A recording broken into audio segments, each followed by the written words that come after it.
네, 오늘 누가복음 4장입니다. 이제 본격적인 예수님의 사역이 시작이 되는데요. 그 사역을 시작하기 전에 앞부분에 보니까 광야에서 시험을 받으시는 그 내용이 나왔죠. 그리고 이어서 갈릴리 지역을 중심으로 사역을 하시는데 예수님께서 특별히 회당을 중심으로 사역을 하셨던 그 내용들이 쭉 이렇게 나오게 됩니다. 오늘 15절 한번 보시면 15절에 광야에서 마귀의 시험을 다 이기시고 난 다음에 어디로 가셨냐면 15절에 친히 그 여러 회당에서 가르치심에 무사람에게 칭송을 받으시더라 그랬습니다. 그러니까 예수님께서 회당에서 말씀을 가르쳤다 하는 내용이 나옵니다. 회당은 유대인들에게는 아주 중요한 것이죠. 그들이 바벨론 포로 갔을 때 성전이 없었을 때 그들이 회당을 만들어서 거기서 예배를 드리고 또 말씀을 읽고 또 서로 교제하고 이런 것이 이제 회당이었는데 그들이 고국으로 돌아와서 그 회당을 또 만들기 시작합니다. 성전이 있지만 여전히 그들이 회당에서 공부하고 모이고 기도하고 했던 것들을 생각하면서 회당을 만들었죠. 어떤 문헌을 보면 AD 70년 예루살렘이 이제 파괴가 되잖아요. 그 로마가 쳐들어와서 그때 예루살렘에 있던 회당이 무려 394개였다. 그러니까 이제 동네마다 회당이 다 있었던 겁니다. 얼마나 많았는가를 알 수가 있죠.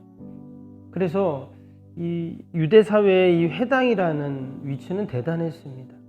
예수님도 그것을 아셨기 때문에 회당을 중심으로 말씀을 가르치고 또한 그곳에서 사람들을 만나셨던 것을 알 수가 있어요. 오늘 16절 볼까요? 예수께서 그 자라나신 곳 나사렛에 이르사 안식일에 늘 하시던 대로 회당에 들어가서 성경을 읽으시고 서심해 그랬어요. 예수님이 나사렛에서 사셨죠. 태어난 건 베들레헴이지만 성령에 이끌려서 나사렛에 가서 거기서 이제 정착하셔서 거기서 사셨습니다. 근데 예수님이 당연히 나사렛에도 회당이 있겠죠. 근데 그 회당에 가서 성경을 읽고 가르치신 거예요. 그래서 뒤에 보면 사람들이 깜짝 놀래잖아요. 나사렛은 예수님이 자란 곳이니까 그 사람들이 예수님을 다 알 거 아니에요. 그 요셉의 아들, 목수의 아들이었던 그 예수님께서 아니 어떻게 저렇게 성경에 해박하고 저렇게 성경을 잘 해석해주고 저럴 수 있는 거 사람들이 다 놀라는 그런 내용이 나오게 됩니다. 근데 오늘 앞에 나오는 예수님께서 광야에서 시험을 받을 때도 마찬가지고요. 여러분 뒤에 또 이제 귀신을 쫓아내는 내용도 병자를 고치는 내용도 나오는데 계속 이 말씀들을 보면 한 가지 공통점이 있는데 그게 뭐냐? 전부 다 말씀의 능력이었다라는 것을 알 수가 있어요. 사단 마귀가 지금 광야에서 예수님을 막 시험하잖아요. 이 돌덩이를 떡덩이가 되게 해봐라 이렇게 얘기를 하는데 정말 여러분 그 마귀가 와서 우리한테 이 돌을 떡덩이가 되게 해봐라 이렇게 우리를 유혹하고 미혹한다면 금방 알 수 있겠죠. 근데 아까 우리 들었던 것처럼 그 성우가 정말 그런 마귀의 목소리처럼 이렇게 우리를 유혹한다면 거기 속아 넘어갈 사람 누가 있겠어요.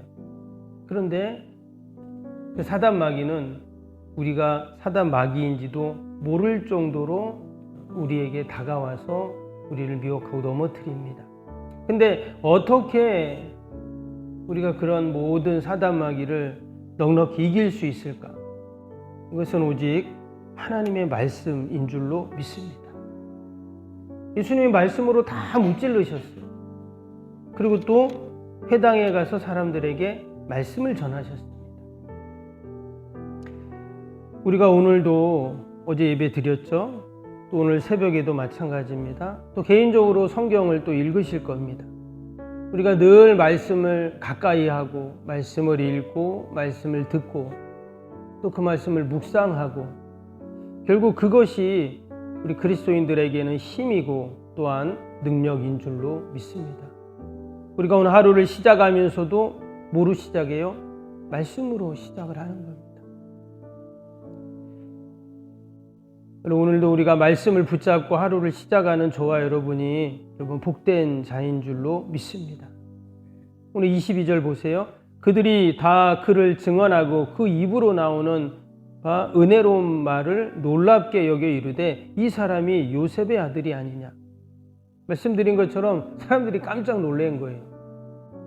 그 나사렛 사람은 다 알겠죠. 예수님에 대해서 뭐 거기가 큰 마을이 아니고 시골 마을이고 하니까 깜짝 놀란 겁니다.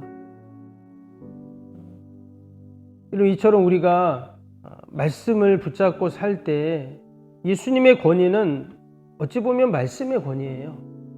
예수님의 그 모습은 지금 동네 사람들이 다 놀랬던 것처럼 저 요셉의 아들 아니야? 예수님은 특별한 게 없어요. 그냥 요셉의 아들이고 그런 나사렛 시골에 살던 청년이었고 나중에 제자들과 같이 마을을 이곳저곳 막 다니면서 수많은 병자들을 고치고 또 천국 복음을 전파하시고 말씀을 가르치시고 근데 예수님의 겉모습은 어때요? 흠모할 것이 하나도 없었다 이랬어요. 그럼 도무지 예수님의 권위라는 건 뭘까요? 그것은 바로 말씀의 권위였다는 거예요. 말씀을 전할 때 사람들이 지금 놀랬습니다. 아니 어떻게 이런 말씀을 알고 해석하고 또한 이런 말씀을 전할 수 있는가 했던 것이죠. 우리가 오늘도 오직 하나님의 말씀을 붙잡고 여러분 믿음으로 살아가야 할 줄로 믿습니다. 나는 약하고 나는 부족하고 나는 뭐 그렇게 내세울 거 없을 수 있어요. 그러나 우리 안에 말씀이 있다면 그 말씀의 놀라운 능력과 권위가 우리 안에 있을 때 여러분 그 말씀의 역사가 나를 통해서 나올 줄로 믿습니다. 36절 보세요. 다 놀라 서로 말하 이르되 이 어떠한 말씀인고 권위와 능력으로 더러운 귀신을 명함에 나가는도다. 지금 예수님이 귀신 들린 사람을 고쳐주셨습니다. 그 사람들이 또 놀라요. 아니 어떻게 저 흉악한 귀신 들린 사람이 저 귀신이 나가고 어떻게 저렇게 역사가 있는가 보니까 또 말씀의 권위와 능력이 딴 게 없어요. 결국 우리 그리스도인들은 말씀의 능력 거예요. 오늘도 내가 염려하고 걱정하는 문제들 말씀 앞에 다 우리가 비춰보는 거예요. 내가 기도하고 소망하는 것들 다 하나님의 말씀을 붙잡고 우리가 기도하는 것이죠. 내가 연약하고 또 우리가 질병으로 고통당하는 것들도 있잖아요. 내가 말씀으로 또 그 질병도 다 물리치는 거예요. 할렐루야. 우리가 붙잡을 것은 오직 하나님의 말씀인 줄로 믿습니다. 말씀은 변함이 없어요. 2000년 전 말씀이나 지금의 말씀이나 변하는 게 없어요. 결국은 그 말씀의 능력이라는 것을 우리에게 보여주고 있는 것이죠.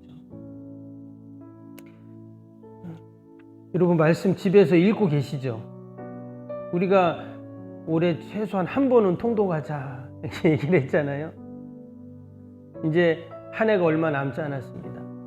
저도 부지런히 읽으려고 하는데 쉽진 않아요. 근데 우리 드라마 바이블로 같이 읽자 이런 말씀을 드렸는데 그 드라마 바이블이 85시간입니다. 이거를 그냥 계속 들으면 85시간에 한 번 다 들을 수가 있어요.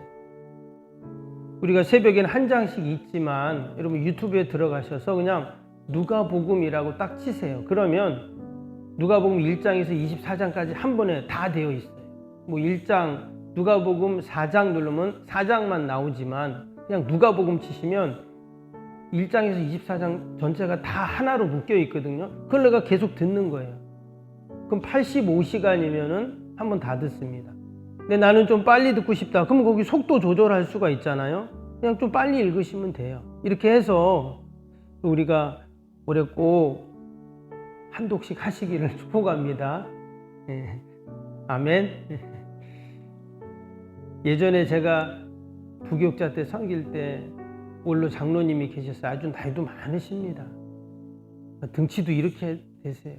근데 그 장로님은 꼭 한 달에 한 번씩 성경을 통독해요. 그분은 이제 이렇게 오른쪽에서부터 이렇게 쭉 옛날 성경은 이렇게 오른쪽부터 읽잖아요. 그렇죠? 지금 이 성경 말고 가로 말고 세로로 된 성경 있잖아요. 그걸 한 달에 한 번씩 읽으시더라고요. 대단하셨어요. 근데 한 해는 한 달에 2번씩 읽으시더라고요. 그러니까 보름에 한 번씩 성경을 읽는 거예요. 그 듣는 게 아니라 그분 아예 그 세로로 된 성경을 한 달에 2번씩 읽으시는 거예요. 야, 어떻게 이렇게 읽으시는가? 집에서 그러면 이제 식사하시고 책상에 앉아서 성경 읽고 또 식사하시고 성경 읽고 주무시고 그냥 성경만 읽으시더라고요. 근데 보면 그 모습이 참 너무나 아름답고 그 모습이 너무나 거룩하고 그 모습이 너무나 존경스러웠어요. 그쵸, 이제 연세가 많으셔서 뭐 어디 거동하기도 힘들고 뭘 할 수도 없으세요. 그러면 참 낙심이 될 수도 있고 참 그렇잖아요. 그런데 그분은 하나님의 말씀을 읽는 거예요. 그 시간을 말씀으로 채우는 시간으로 삼으시더라고요. 참 너무나, 지금은 이제 돌아가셨을 텐데 참 너무나 귀하신 그런 장로님이셨는데, 여러분, 저와 여러분이 참 할 일이 많습니다. 그러나 우리의 시간 속에서 여러분 말씀으로 우리가 차곡차곡 그 말씀을 채워갈 때 여러분 그 말씀이 오늘 말씀처럼 권위와 능력이 있다고 분명히 말씀했습니다. 하나님의 말씀은 분명히 우리를 살립니다. 저와 여러분이 오늘 하루도 말씀의 능력을 경험하는 복된 하루가 되기를 축복합니다. 오늘 월요일 기도 함께 하겠습니다. 16번부터 30번까지 기도입니다. 기도와 헌신을 통해 보이지 않는 영적 성전 건축이 먼저 이루어지게 하옵소서. 아멘. 모든 성도들이 믿음의 눈을 열어 하나님의 새 역사를 바라보게 하옵소서. 아멘. 성전을 봉헌하기까지 성도들에게 흔들리지 않는 반석 같은 믿음을 주옵소서. 아멘. 이웃사랑 섬김 세계 선교가 한치의 흐트러짐 없이 이루어지게 하옵소서. 아멘. 새로운 공간이 다음 세대와 모든 열방을 구원하는 축복의 통로가 되게 하옵소서. 아멘. 교회 건축이 고통당하는 자들의 치유와 회복의 성산으로 쓰임받게 하옵소서. 아멘. 온 성도들이 주님의 거룩한 비전에 하나 되고 소명을 따라 헌신하게 하옵소서. 아멘. 각자의 형편은 다르지만 주님께 빚진 자의 마음으로 동일한 헌신을 하게 하옵소서. 아멘. 성도들이 물질을 드릴 때마다 세상이 줄 수 없는 감격과 기쁨을 누리게 하옵소서. 아멘. 성도들이 땅의 기름진 복을 받아 약속한 모든 헌신을 넉넉히 감당하게 하옵소서. 아멘. 모든 성도가 믿음 안에서 기적의 역사를 이루는 통로로 쓰임받게 하옵소서. 아멘. 사랑으로 하나 되어 주님의 몸된 교회를 더욱 잘 세워나가게 하옵소서. 아멘. 주님의 피로 사신 교회를 더욱더 사랑하게 하시고 서로를 돌아보게 하옵소서. 아멘. 성전 건축이 진행되는 동안 더욱 견고한 사랑의 공동체가 되게 하옵소서. 아멘. 공동체를 위협하는 어떤 역경과 도전에도 사랑과 믿음으로 승리하게 하옵소서. 아멘. 예수님의 이름으로 기도합니다. 아멘. 사랑과 은혜가 충만하신 하나님 아버지, 오늘도 우리가 하루를 시작하며 일주일을 시작하며 오직 하나님의 말씀을 붙잡고 나아갑니다. 말씀의 권위, 말씀의 능력을 경험하는 오늘 하루 되게 하여 주옵소서.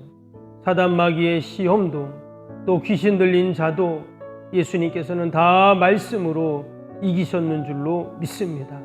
오늘도 우리의 어떤 인생의 문제들도 말씀 앞에서 아버지 다 승리할 줄로 믿사오니 그런 믿음과 소망을 갖고 기도하게 하여 주옵소서. 나라 민족과 교회와 또 이웃과 또 우리 사랑하는 자녀들 하나님 다 올려드리오니 하나님 도우시고 함께하여 주옵소서. 특별히 연약한 육신 아버지 모든 악마의 질병 우리가 말씀으로 다 믿음으로 승리케 하여 주옵소서. 어려움을 당한 이웃들을 늘 돌아보게 하시고 그들 위하여 중보하는 저희들이 되게 하여 주옵소서. 새벽마다 올려드리는 새성전 건축의 기도가 다 하늘에 상달되게 하시고 우리의 지식, 우리의 능력으로 할 수 없사오니 하나님께서 하나님의 방법으로 성전을 지어가게 하시고 우리 시대에 아름다운 성전지 하나님 영광 돌리고 부흥의 시대를 경험케 하여 주옵소서.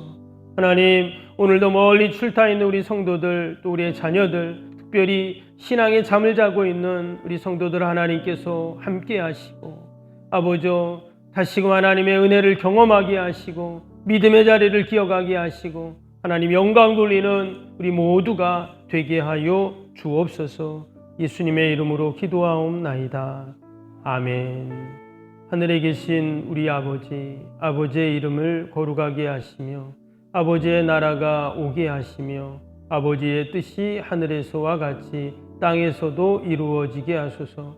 오늘 우리에게 일용할 양식을 주시고 우리가 우리에게 잘못한 사람을 용서하여 준 것 같이 우리 죄를 용서하여 주시고 우리를 시험에 빠지지 않게 하시고 악에서 구하소서. 나라와 권능과 영광이 영원히 아버지의 것입니다. 아멘. 사랑과 은혜가 충만하신 하나님 아버지, 오늘도